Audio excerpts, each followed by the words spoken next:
Hello, I'm going to take a few minutes this evening to explain a video that happened over a year ago now. This man was outside of this woman's home, shouting insults at us from across the way, causing a public disturbance, disorderly conduct. So I went to try to report this to the police, knowing that nothing would happen. The police are corrupt here in town.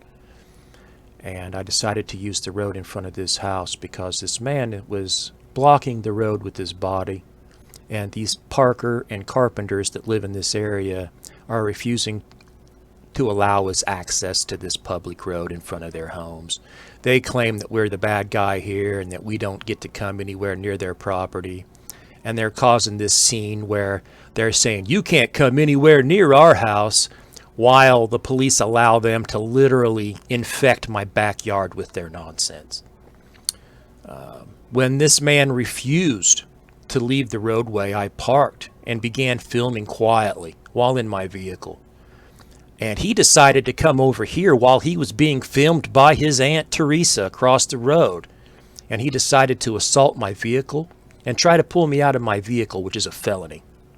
This is a felony that's happening on video right here, where the man opens my car door and tries to reach into my car and drag me out of my vehicle to assault me while he's being filmed by his aunt across the road, hoping that they can swindle this scam into a police report on their own behalf and get me in trouble instead, because they said I was the one that started this, when in reality, they were the ones outside of their home causing a scene where I'm forced now to get involved and shoot video of these people being ridiculous in front of their homes, trying to start a public disturbance in order to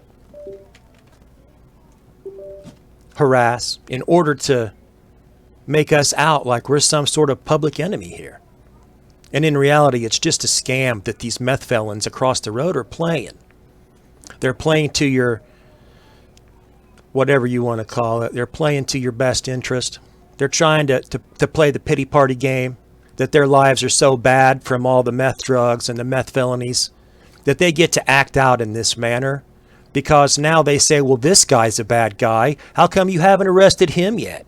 You've been harassing us this whole time for meth felonies, and you not one time have you gone and got Chris in trouble. And the fact of the matter is, I'm not in trouble right now because I'm not breaking any laws.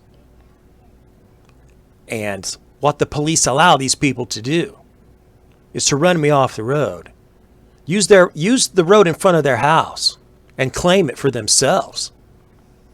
So now I can't walk my dog in front of their home now, because every time I do, they'll come out of their house and start a huge public disturbance and start screaming and yelling at me.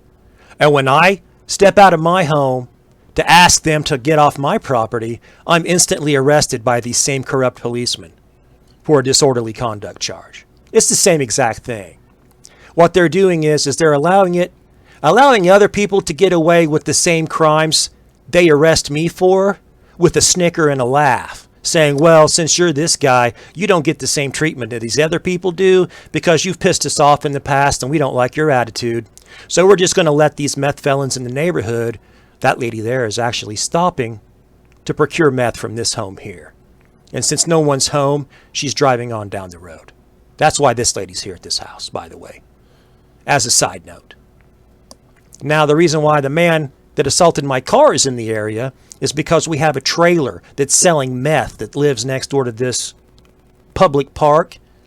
And when his mother moved into town 2 blocks up the road, he followed her and he brought his meth felonies with him. They can't drive. They don't have jobs either.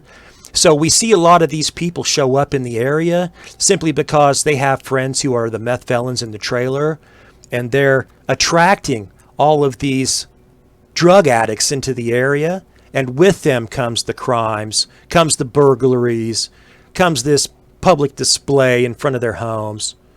I think that if I stood out in the middle of the road blocking traffic, I would be arrested for this. I know for damn sure if I went to someone's house and started beating on their car, if I was a guest at someone's home and I were to walk out in the street and start beating on someone's vehicle, I should be arrested for that. Just like this man should have been arrested. But he wasn't.